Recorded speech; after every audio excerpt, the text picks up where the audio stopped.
Okay. So today's Friday, and let's just start off by saying that so far from being paid last week, I can put in my savings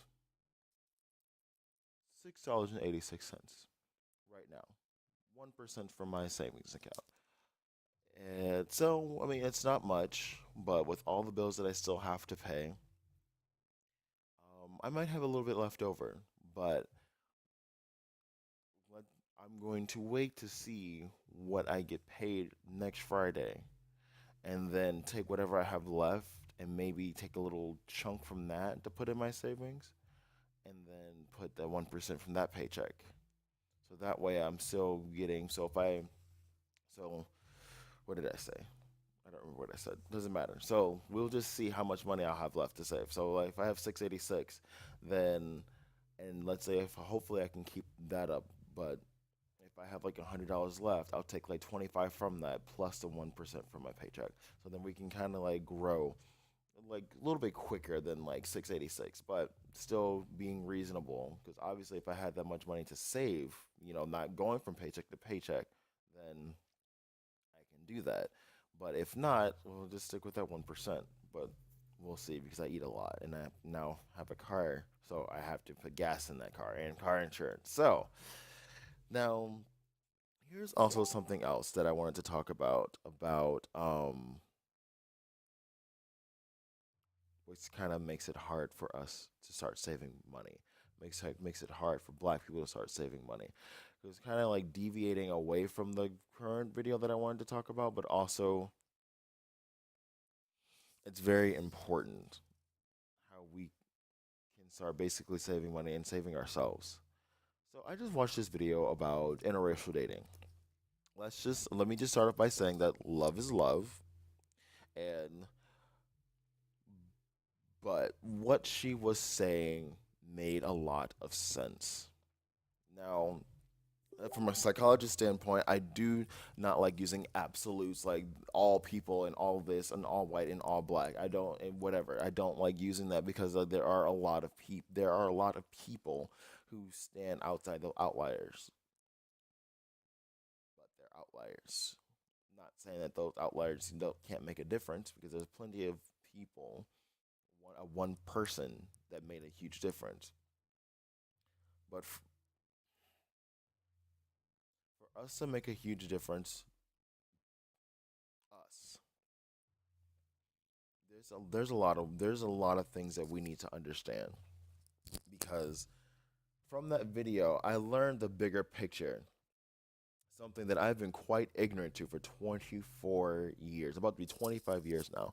I had not realized what we were actually fighting for, why we were so upset, and why we still carried on from what slavery was and whatever. I had not realized what the whole thing was about. And it's about privilege. Now, I don't mean the spoiled kind of privilege. I mean the big picture. Privilege is a system, and it's an entire system that is used to oppress us.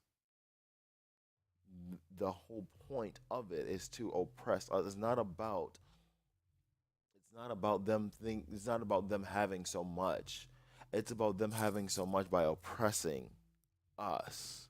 Like like when they got here,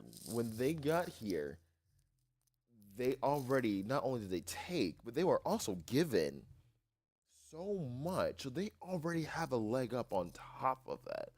Now, and I'm not trying to say that, they didn't do things like to Indians and Asian whatever, but they have been, oh, what was the word? I don't want to use the wrong term. I don't want to use the wrong word, but they have been paid back. Indians, Native Americans, they have been paid back for what they took. We have not. And everyone has like so many horrible negative connotations towards black people because we're so lazy and we are so this and we're so that. Well, sweetie, I mean, sweetheart, we don't have that much. We started off with nothing and we are literally working from the ground up. Let me tell you some.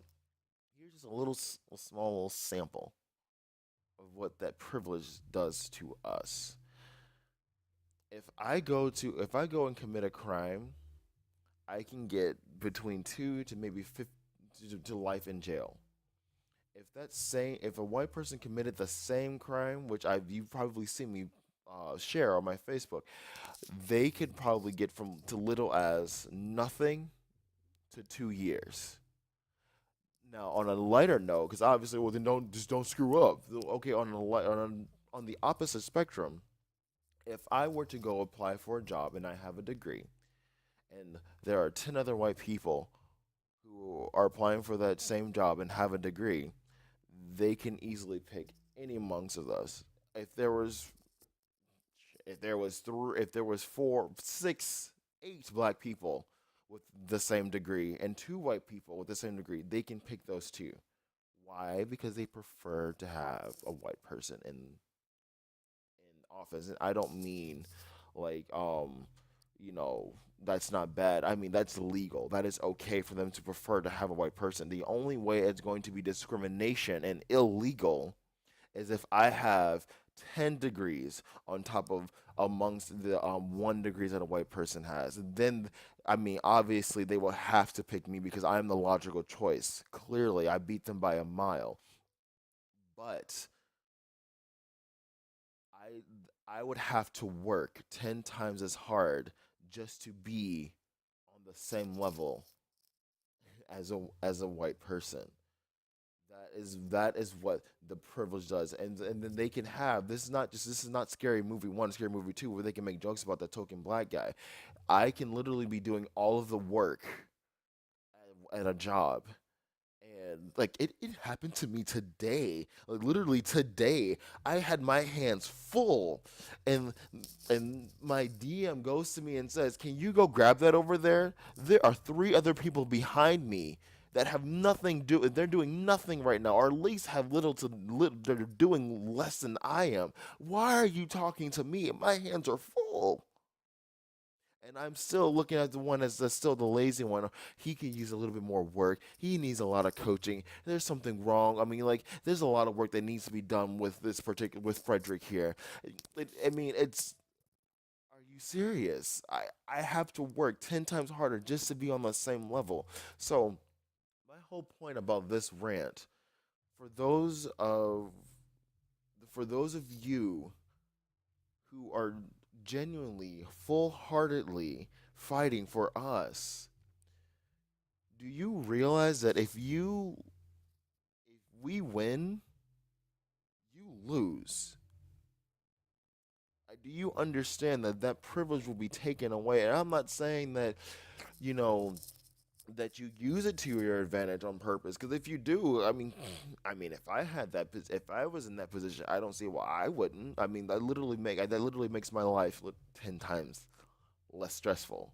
You, but I mean, me as a person, me personally, I don't think I could do that. I don't think I can live with myself, which I'm pretty sure there's a lot of you who cannot live with yourself by oppressing another person. But because of your skin color, you are still privileged. Like here's a greatest example I can give you. There's always this one. There's a few white people and the black people. We all grew from the same. We can grow from the same neighborhood, broke, struggling, hard knock life. You know what I mean? In the poorest neighborhood.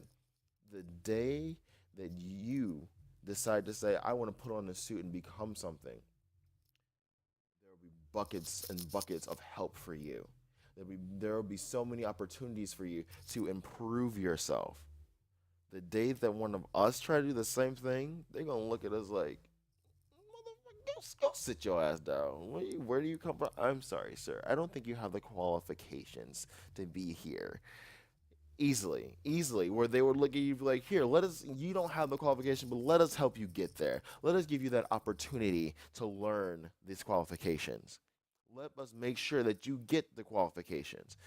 That is literally what you would be sacrificing to help us. You'll be losing that privilege. You'll be losing that opportunity.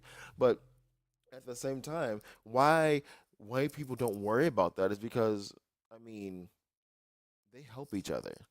They help each other get there. They do a lot for each other, for strangers, for family, for friends. They do a lot for each other. I'm not saying that the white people don't help us, but I mean, they help us and it brings us away from each other because we don't help each other. We don't work together. We don't do things for each other. We're stuck in the crab in a barrel syndrome trying to make sure that we stay down. So for us to survive in a capitalist society, first of all, it's not necessarily impossible, but it's super hard because we don't have what they have. We already start from the bottom. You know what I'm saying? And it's like so we can't compete. We can't compete in a capitalist society. That's why they have a capitalist society because we can't compete because we have nothing. We are not equipped to compete with them. We don't have what they have. And I'm not saying there's not a lot of people who have succeeded. But imagine what they did to get to succeed. They helped each other. There's too many of us who don't help each other, who don't support small black businesses because, oh, see, this headphone is really getting on my nerves. Oh, well, I mean, the quality isn't that great. Well, sweetie, the quality is not that great because we don't have much to work with.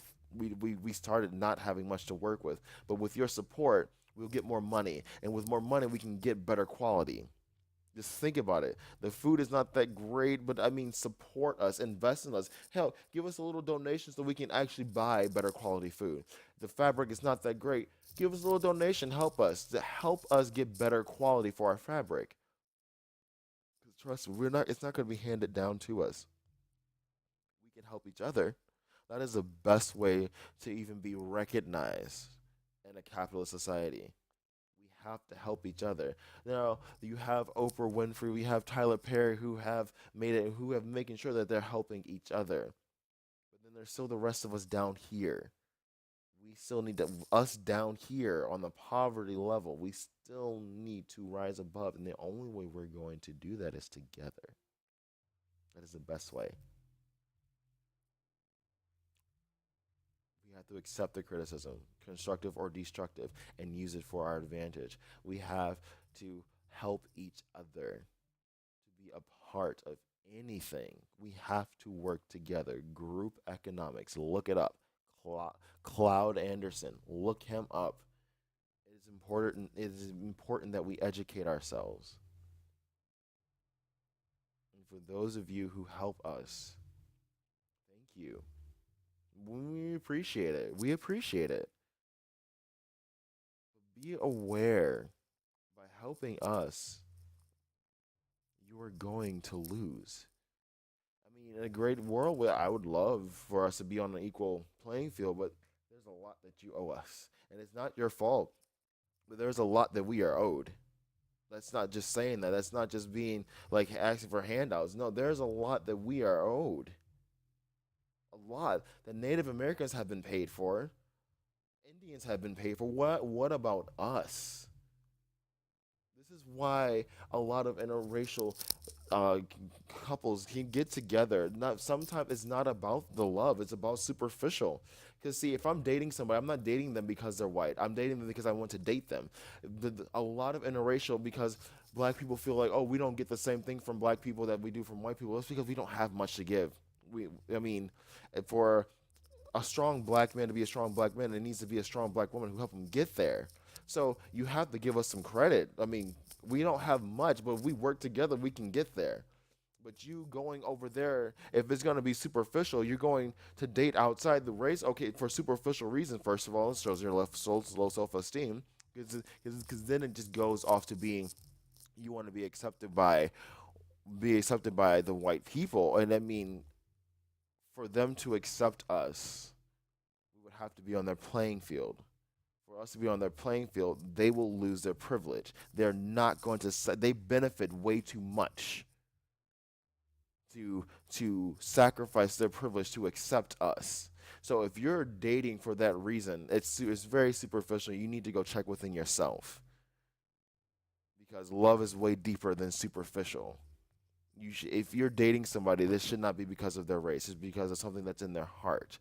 Now, I'm not saying that people who are interracial dating is a bad thing. I'm not saying that at all. But if it's because you're trying to get something that you can't give yourself, then that's a problem. That's a big problem. You shouldn't be looking for acceptance from anybody but from yourself. And if you're going to be looking from somebody, I mean, we should all be accepting each other. there's a lot of work for us to do as a race. There's a lot of work for us.